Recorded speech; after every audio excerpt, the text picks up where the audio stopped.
Assalamualaikum warahmatullahi wabarakatuh. Ashama harka fuuni akkam jirtan dhaggeeffattoonni YouTube channel Soofuu Maraab. Bakkuma jirtanitti nageenyi kan koo kan jaalalaa fi kan kabajaa isin haadha qabachaa har'as viidiyoo haarawaan walitti deebinee jirra. Viidiyoo har'a keessatti YouTube AdSense namoota baay'ee cufamuu irratti argama. Sababni YouTube AdSense ittiin cufamu sababoota bal'aa haa qabaatu malee har'a viidiyoo kana keessatti isinitti agarsiisuudhaaf kan dhufe of eeggannoo gochuu qabdan tokko isinitti himuu barbaadeeti. Egaa YouTube AdSense yeroo ammaa namoota baay'ee irraa cufamuu irratti argama. Namoonni baay'een keessan AdSense kan koo na jala cufamee jira. Kanumallee monetization kan koo narraa ka'ee jira. Warroonni jettanii keessan na gaafattan jirtanii. Egaa two stepin error warroota isiniin jedhee akkanumallee AdSense country restriction invalid click activity or other policy reason isiniin jedhee messaging kun yoo isin dhaqqabe yookaan immoo of eeggannoon akkana AdSense irratti kan isiniif kennamu yookaan two stepin AdSense dha. Baay'een keessan ni beektanii yeroo monetization goota YouTube keessan error isiniin jedhee AdSense country restriction invalid click activity or other policy reason yoo isin jedhe haala kanaan barreeffamni kun error irratti isinitti fide furmaanni isaa maalidha? Kun sababni maaliif uumama kan jedhu highlight isiniif kennuudhaaf dhufe.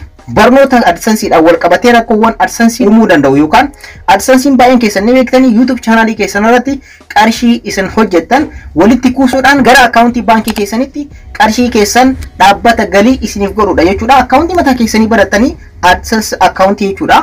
Kanaafiyyuu qarshiin isin YouTube irraa hojjettan kan isinii galii taasisudha AdSense jechuudha. So AdSense rakkoo adda addaatiin error isiniin jedha two step irratti jechuudha. Sababni kun uumamuuf maalidha? Guyyaa har'aa hamma tokko isinitti agarsiisuudhaaf ni yaala. Sababni inni uumamuuf hamma tokko isinitti agarsiisa. Sababni isaas namoonni baay'een keessan AdSense kan koo na jala cufamee jira. Akkanumallee monetization kan koo narraa ka'ee jira. Akkanumallee namoonni baay'een keessan YouTube kan koo rakkoo keessa seenee jira. Warroonni jettanii na gaafattan namoota baay'eetu jira. Sababa kanaaf viidiyoo kana qabadhee kan dhufe of eeggannoodhaaf jechuu kooti. Warroonni gara YouTube channel kan kootti dhuftan subscribe gochuudhaan maatiiwwan keenyatti dabalamaadha. Akkanumallee viidiyoo kana like gochuun dagatanaadha.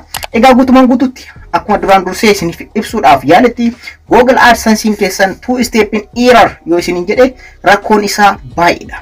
Haa ta'u garuu kanarra an isiniif qabadhee dhufe AdSense country restriction yookaan immoo invalid click activity or other policy reason kan isiniin jedhu sababni isaa maalidha kan jedhu isiniin ga'uu barbaada.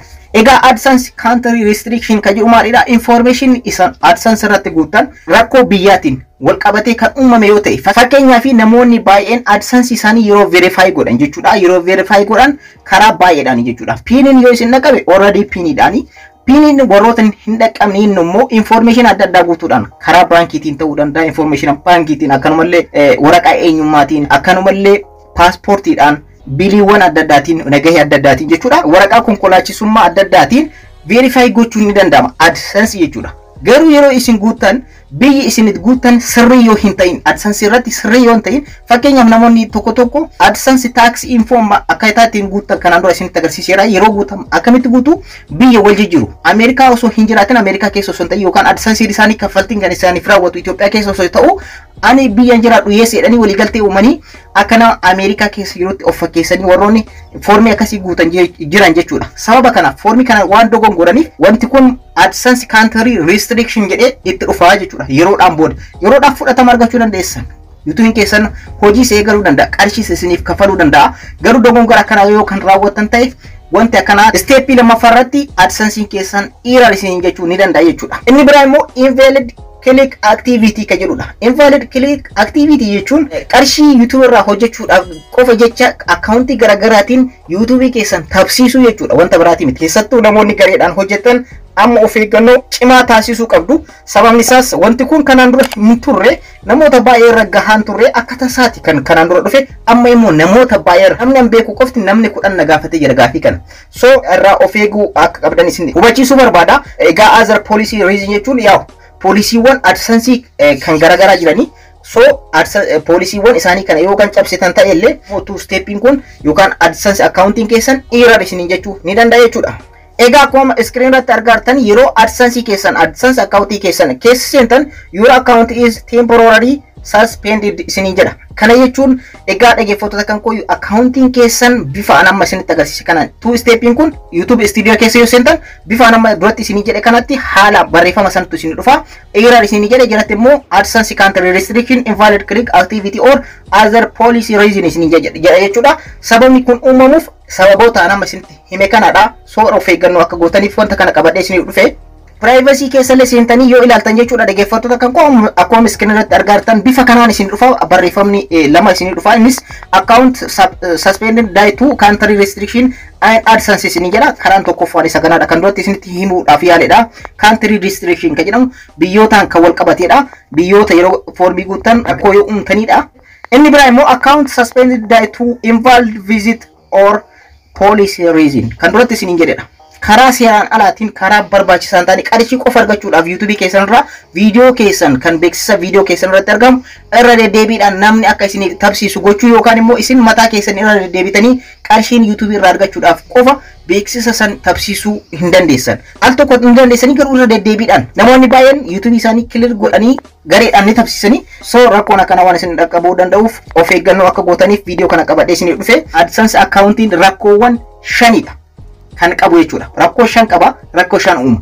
Rakkoo 5 tokko tokkoon isinitti agarsiisa. Yeroo itti aanu viidiyoo tokko qabadhee isin dhufe rakkoo 5 isinitti agarsiisa. Inni 5 keessaa inni tokko isa kanaadha. Namoota baay'ee irratti waan dhufeef viidiyoo kana akka of eeggannootti kan isiniif hojjedhe.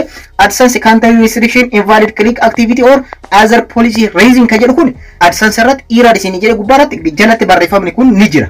So barreeffamni kun yoo isin dhufe 5 keessaa tokkodha. Isa tokkodha.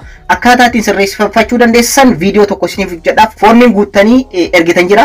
Foormiin kun bifa lama qaba. Bifa lamaaniinuu foormii kan akkaataa ittiin guutuu dandeessan fuulduratti viidiyoo irratti isiniif hojjedha.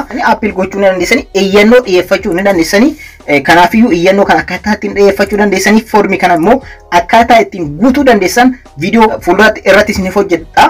Garuu viidiyoo kanatti aansee kan isiniif hojjedhu tokko maalidha? Warroonni YouTube channeliin keessan monetization ta'e yookaan immoo warroonni YouTube channeliin keessan monetization gochuudhaaf qophii irra jirtan, piinii eeggachaa jirtan jechuudha. Guutumaan guutuutti YouTube channeliin keessan qarshii eegaleera garuu kaffaltiin harka isiniin gahin. Sababni AdSense error isiniin jedhuuf maal akka ta'e 5dha. Erroriiwwan 5tu isin dhaqqaba. 5 keessaa tokko har'a isinitti agarsiiseera. Kana wanti qabadhee isiniif dhufeef warroonni hanga ammaatti wanti kun isin dhaqqabin akka of eeggannoo gootaniif keessattuu namoonni gareedhaan tabsiiftanii fi viidiyoo keessan irra deddeebiidhaan kaffaltii qofa YouTube irraa argachuudhaaf ilaaltan wanti kunniin isin dhaqqabuu waan danda'uuf of eeggannoo akka gootaniif qabadhee isiniif dhufe. Egaa erroriiwwan AdSense irratti isin qunnaman 5 yeroo itti aanu viidiyoo itti aanu keessa qabadhee isiniif dhufa. Har'a of eeggannoo akka gootanii fi yeroo itti aanu immoo wanta kana yoo isin qunname rakkoon akkana yoo isin qunname yeroodhaaf steepin jalqaba dan irra tura. Steepin lammaffaadhaa immoo error isinii jedha akkuma duratti isinii jedhe. Steepin sadaffaadhaa immoo innis dan jedhee isiniif tura. Inni guddaan isin beekuu qabdan asirratti error kan isin jedhu AdSense keessan qofaadha. AdSense immoo murteessaadha. Qarshii keessan wali qabuudhaan gara buukii keessanitti yookaan accountii buukii keessanitti galii kan isiniif godhudha. Sababni kun uumameef maalidha kan jedhu duratti isinitti himuudhaaf yaalii taasiseera. Yeroo itti aanu immoo akkamitti oleeyyannoo gochuu akka dandeessan akkaataa ittiin sirreeffachuu dandeessan isinitti agarsiisa. Errorii kana sirreeffachuufillee karaa tokko qofatu jira. Innis AdSense irratti iyyannoo dhiyeeffachuudha. Appilii jechuudha. Appil gochuudha. Kana jechuun oleeyyannoo dhiyeeffachuu jechuudha. Kanallee gochuudhaaf AdSense support irratti haasawuun murteessaadha. Egaa appilii kana illee foormii kana akkamitti akka guutan yeroo itti aanu qabadhee isiniif dhufa. Garuu carraan YouTube channelii keessan deebistanii qarshii akka isiniif hojjetu gochuudhaaf qabdan parsantii 75 ni qabdu deebifachuu ni dandeessu. Parsantii 25 garuu carraa YouTube channeliin keessan ammaan booda gonkumaa qarshii akka hin hojjenne ta'uu ni danda'a. Guutumaan guututti YouTubein keessan qarshii hojjechuullee dhiisuu ni danda'a. Dhaggeeffattoota kan kun wanti ani isinii gahuu barbaadu asirratti sababni kun YouTube AdSense kan isinitti erguuf error isinii jedhuuf steepii lammaffaadha. Qoratamee sirriitti qabatamaan rakkoon yoo irra ga'e qofaadha malee akkanumaan namatti hin ergan. So akkaataa ittiin sirreeffachuu dandeessan yeroo biraa isinitti qabadhee dhufa. Warroonni YouTube channelii kanaaf haarawaa taatan subscribe godhaa. Akkanumallee like gochuun dagatinadha. Yeroo biraa viidiyoo biraatti walitti deebina. Horaa bulaa.